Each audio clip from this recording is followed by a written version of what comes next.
Ngayon po ay July 16, 2024. It's been 34 years simula nang magkaroon ng lindol na napakalakas dito sa Luzon. At kakibat nito ang mga kamanghamanghang mga pangyayari, mga kababalaghan na ibinahagi po sa akin ng mga taong nakasaksi, nakadanas ng dilubyong kumbansaganay, ang pinakamalakas na lindol sa kasaysayan ng Pilipinas. Ito po ay ang 1990 Killer Quake. Umpisahan na po natin. Ito pong mga sasabihin ko pong ito, isa po dito ay hango sa isang tiyuhin ko. Bali, second cousin po ng amin pong daddy.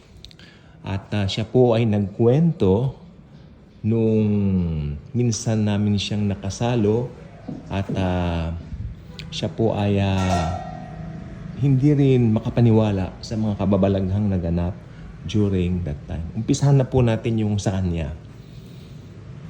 Siya po ay mahilig po silang magkukuha ng mga litrato.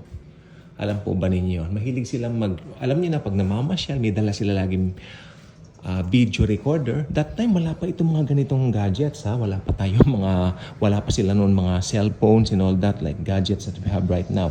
Meron po sila yung mga, anong tawag doon? Video recorder or something. Mga Betamax or something.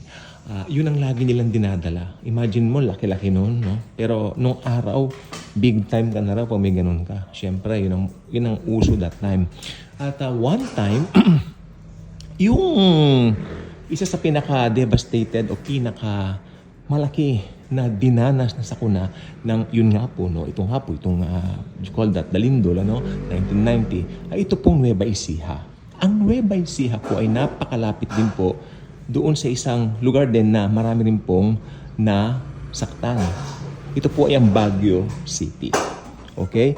At malalaman po natin mamaya yung mga pangyayari, yung mga ganap na sinasabi ko pong pwedeng katakutan ninyo o kapulutan din nyo ng aral lately, no? Sa mga ganito. Unang-una po, dapat po tayong mag-prepare. Bago ko po itungo dun po sa ating main topic, gusto ko po kayong himukin. Sabay-sabay po tayo, no? Sabay-sabay po tayo mag-ingat at higit sa lahat, lagi tayong mag-pray. Pero ang prayer natin, declaration. Umpisa na po natin yung declaration, no? Na para protection po sa atin. Okay. Lord Jesus, sa iyong ngalan, Panginoong Jesus, dinideklara ko na ang mga anak po ninyo, kaming mga born-again Christians, ay protektado mo sa lindol na ibinababala ngayon ng PhilBox na maaring maging napakalakas tulad ng something like 8.2 or something or 8.3 or mas mataas pa raw. Pero Lord Jesus, hallelujah, dahil kami po ay nag-aaral ng Biblia, alam namin Panginoon, na ito po ay wala pong katumbas o walang katulad doon sa pinakamalakas na lindol na magaganap sa lupa, sa Great Tribulation. Kaya ito, Panginoon, kung tutuusin, ang lindol na 8.2 ay sisiw lamang po, Panginoon. Sisiw lang po sa iyo, Lord. Nasabi ko po ito, Panginoon, kasi ikaw ang magproprotekta sa amin. Naniniwala po ako, Panginoon, maski hindi mo na po ito iparating sa lifetime namin. Ira-rapture mo na po kami bago dumating ang 8.2 na lindol na ito. Hindi mo ito paparana sa amin, Lord. Dahil i-spare mo kami sa lahat ng dilubyo. I-spare mo kami sa lahat ng kabagabagan. In Jesus' mighty name, we claim this. Amen at amen. Palakpakan naman natin ang Panginoong Jesus. Okay, so anong gusto niyong unahin ko? Yung nangyari sa Nueva Ecija o sa Baguio? Okay, yung Nueva Ecija muna, no? Okay, yung sa Nueva Ecija kasi involved dito yung tiyuhin ko. Kasama niya yung daddy niya. They love to take pictures. Bali lolo ko po yun. Hindi naman po kami ganun kalapit na mga ito. Pero pag may mga gatherings and reunions, you know what? Kami po ay nagkakausap-usap. isa po yung nagkakwentuhan po kami, isa sa mga I think sa Mega Mall po kami nagkita-kita dati. So doon niya na ikwento ang mga pangyayaring ito. Okay. So they love taking pictures. They love recording the events, no? Meron po silang video cam o video recorder na parang Betamax yata yun. At ayun po ang kanilang ginamit. So, mahilig sobrang hilig po nila. Nakita po nila yung simbahan. Yung simbahan po ay talagang devastated. One of the churches in Nueva Ecija. I forgot the name. Pero binanggit niya sa amin dati. I just forgot the exact name of the church. On that church, yung tatay daw niya, may nakitang isang pulubi. At ang pulubing ito ay talagang nakakaawa daw at makinig po mabuti, nakaupo po mismo doon sa nasirang altar o yung Blessed Sacrament nila. Doon daw nakaupo. So ang ginawa nung balilolo ko na nga po yun, pinicturean lang yan, yung matanda. Okay. So nag-proceed na po sila, umuwi na, dinevelop yung litrato. Okay? Pero ang nakakamangha po nito, hindi po nila tinignan agad yung na-develop na litrato. Dahil sobrang pagod po nila, syempre, yung personal necessities muna ang ginawa nila. Hindi po ba? Hindi mo nila tinignan yung litrato, basta pinadevelop nila, kumain yata sila. Tapos nung napadevelop na, kinuha na lang nila. And then, hanggang makauwi na po ng Manila. Pagdating sa Manila, syempre naghilamos pa, naligo, or kumain, nagpahinga. Pero ang sabi ng tito ko, they opened the, kasi film yan hindi po yan katulad ngayon pagka sinat mo, yan film yan, tapos pinadevelop nila. Nung na-develop na, di ba, hindi na tinignan. Kinabukasan pa nila tinignan, breakfast time. Tinignan nila, okay, maganda yung shot, ganun, maganda. Personal lang po nila itong open nila. Pagdating doon sa matanda, ito po ang kwento po nila. Pagdating doon sa matanda, yung matanda raw po doon sa picture, parang ang kuha niya, nagkaroon ng puting damit na mahaba, tapos may balbas at mahabang buhok. Alam niyo po kung sino yon. Siyempre, pinaparating nila sa tao, alam niyo, si Jesus daw. I am a believer of the Lord Jesus Christ at hindi ako basta-basta naniniwala sa mga ito. Binabanggit ko lang po yung mga kababalaghan na nangyari ng lindol. So, na-develop yun, si Jesus Christ daw po yung lumabas.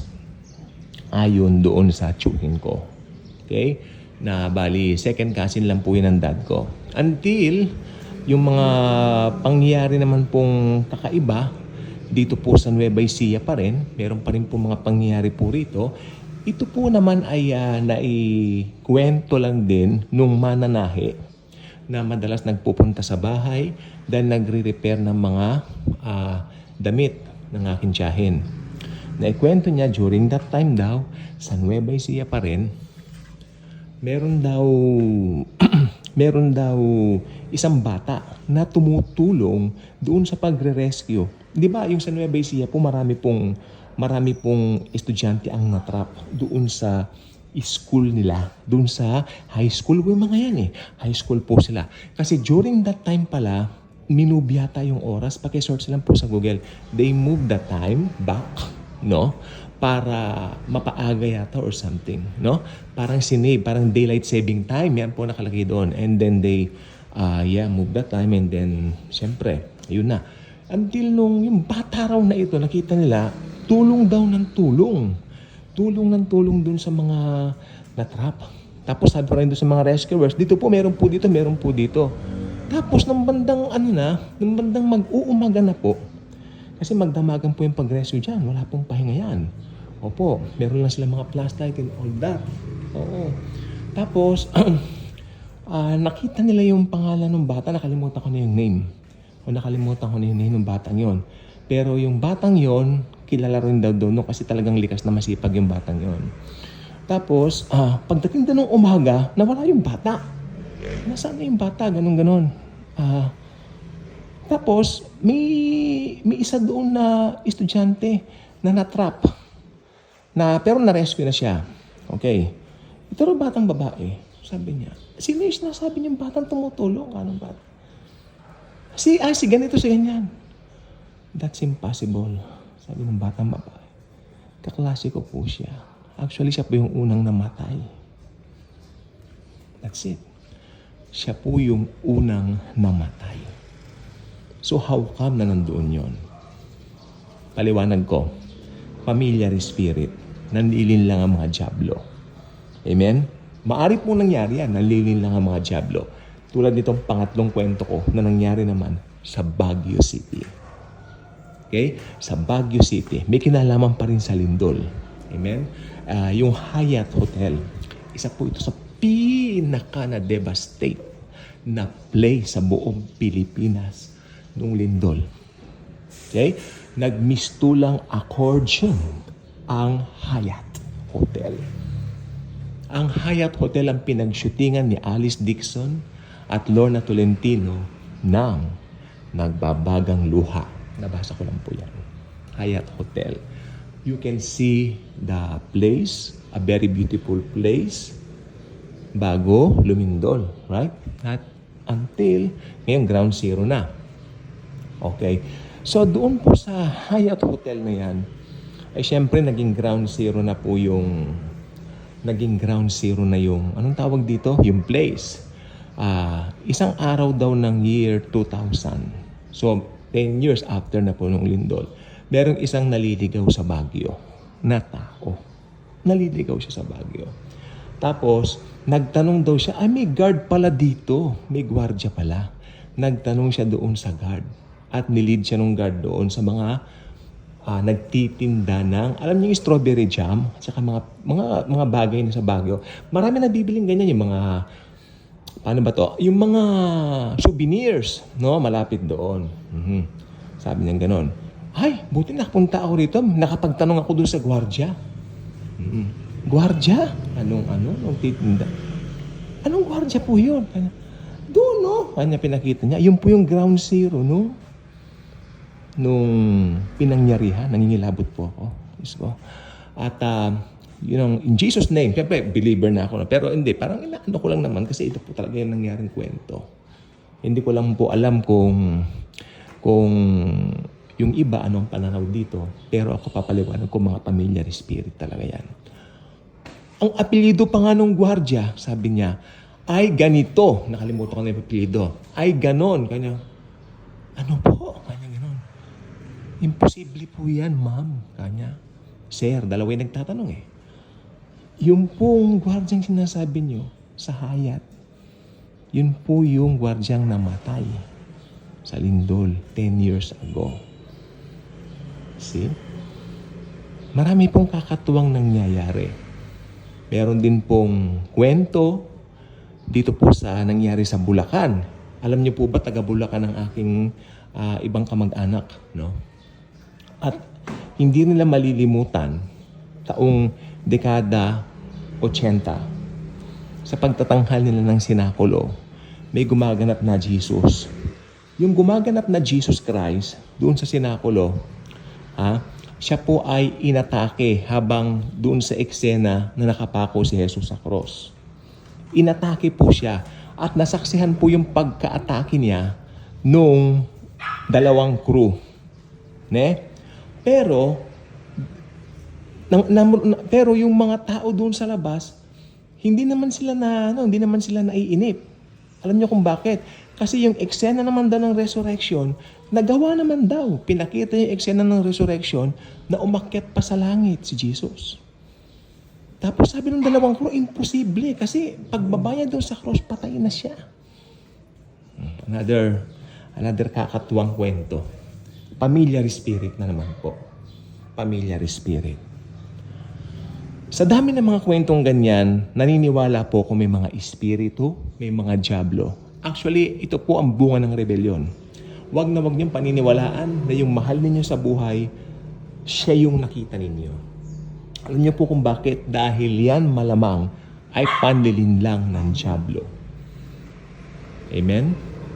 Lalo na po yung matinding kwento yung naging si Jesus Christ, lalong dyablo yan. Lalong dyablo yan. Sinabi ko doon sa tsuhin ko, dyablo po yun. Basahin niyo sa Bible, may mga familiar spirits. Sabi naman niya, ako naman, iho, is skeptic din. Ganyan. Although, yung picture daw nasa tatay niya, hindi na nga raw na nabigyan ng kopya. Humihingi akong kopya, pakita mo nga sa akin. Pero ang sabi ng isang auntie ko naman, nakita raw nila. So, proven naman. Hanggang nawala na yung kopya, pati yung film. Sana, humihingi akong kopya eh. How I wish. Para at least ma-post ko dito, di ba? Gusto ko kaya yun. Yun. Pero yung mga familiar spirits po, at ang demonyo, alam niyo po ba raw nung pagkatapos nung lindol ng 1990, marami pang ibang mga pangyayari dyan. Marami pang ibang mga kakatwa na mga kwento na pinaniniwalaan kong naganap lahat. Dahil ang mga diablo, aktibo sa panlilinlang. Hindi lang po noon, maging ngayon.